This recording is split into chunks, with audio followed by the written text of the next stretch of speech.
The tomato-potato psyllid was discovered in Auckland in 2006. It's an insect pest that carries bacteria and causes crop damage, yield loss and downgrading of fruit. Dr. Charles Murfield, also known as Murph, has been working with mesh crop covers as a potential psyllid control option for potato crops, and he's discovered some unexpected and positive side effects. Psyllid arrives in New Zealand back in about 2006, and it's a complete disaster. It's attacking all the Solanaceae crops, so your tomatoes and your peppers and your capsicums and potatoes as well. And up to that point, particularly for the field crops and the glasshouse, they had some really nice biological control, integrated pest management IPM programs, and they barely had to spray any of these crops. Psyllid turns up, they've got no biocontrol for this, and so they essentially throw the nuclear option at it and start spraying anything and everything they've got to try and control psyllid, because it's really bad. The organic guys don't have any options at all. So there was this need to try and find a non-chemical solution to psyllid. And so having worked originally come from the UK and worked in the UK, I was aware of these mesh crop covers that were widely used over there for controlling a whole bunch of pests.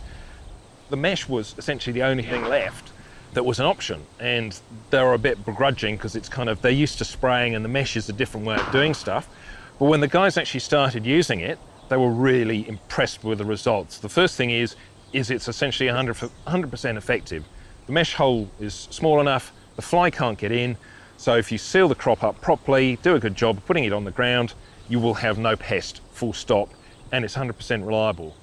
It's one of the things that the swede and turnip producers in Europe said, is they normally had something like a 25% grade out because the swedes weren't big enough or whatever, not just pest damage, just size and all the rest of it. They put the mesh on, their grade out percentage dropped from 25 to 5%. A few growers are trialling it. The suppliers are putting small amounts on just to order. But what I'm hoping is that as growers actually start trying this for themselves, they get their own first-hand experience and they go, yeah, look, do the old numbers.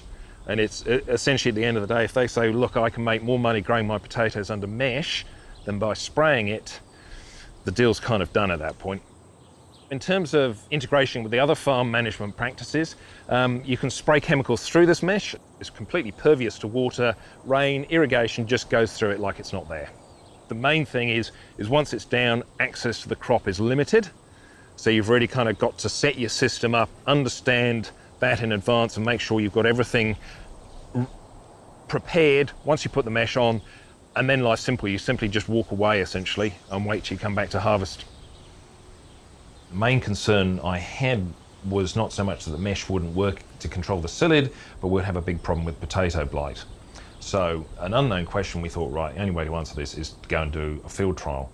So we got some mesh donated originally by a New Zealand company, did the world's probably quickest and dirtiest trial in the first year, literally stuck 4 sheets of mesh out on a crop of potatoes, shut the gate and walked away to see what would happen. The really amazing thing when we came back essentially at the end of the season, had a look, the blight on the potatoes outside was really quite bad. This was 2012, it was a really good year for blight. The potatoes under the cover were green. There was the odd spot of blight on the leaves, but not very much at all. So this result was really jaw-dropping. It was completely the opposite of what we expected. So on that basis, we thought, right, we better do another trial. So we had this New Zealand-made cover and we had this European mesh cover and compared them against an old control, and we got the same result again. It was just a classic randomised complete block design with 4 replicates, just 101 agricultural plot design. We had the 2 sheets. Each sheet there was 4 versions of and 4 control plots. These are nice big 10-metre square plots, so it's not kind of little garden fiddling around stuff. This is the kind of size where you can see what would happen in a real world potato crop. We also put data loggers out. We thought, oh, it's going to be some kind of climate effect under there. And basically there was no difference in the temperature, no difference in the humidity. We got the same effect with both sheets, and they're very different sheets. One's a very thick sheet and the other's a very thin sheet. So clearly something quite unusual was going on there. These are 2 sticky traps we had in the trial. The one on the left is the one from the control plot that didn't have any mesh on at all, and as you can see, it's absolutely covered in insects. It's really heaving. And there's a lot of little red circles on here that indicate where there's psyllid found on this trap. And in comparison, the one on the right, a lot less insects on it and no psyllids either. So this was the trap that had been under the mesh, and that's just a good example of the difference in insect numbers, but also the much lower levels, in this case 0 numbers of psyllids trapped in this case. The uncovered plots by early January, starting to see a clear sign of psyllids on there. That's the leaves start cupping together, folding up, and they also start turning yellow. And we started to see the first sign of blights. Underneath the covers, potatoes are still green, growing very vigorously, nice and healthy. As we get into February and March, the uncovered plots are really looking very sorry for themselves. My current gut feeling is that what we're seeing is a spectral effect. In the UK, going back a decade or so now, there was a lot of work done in polytunnels of blocking UV light or enhancing UV light or removing the blue light, all kinds of mucking around with the spectrum. And they found they could have some really quite profound effects on pests and diseases.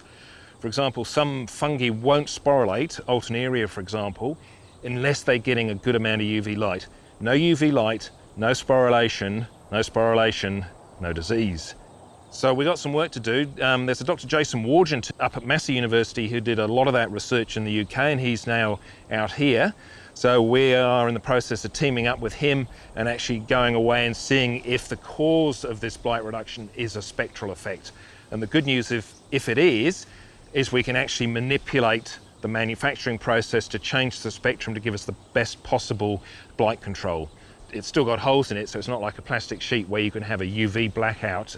But if we can significantly reduce, if it is a UV effect, for example, further reduce the UV levels, further reduce blight levels, even if there's a bit of a blight, we've still got a really major win here. And so that would be a first time that's been done on potatoes.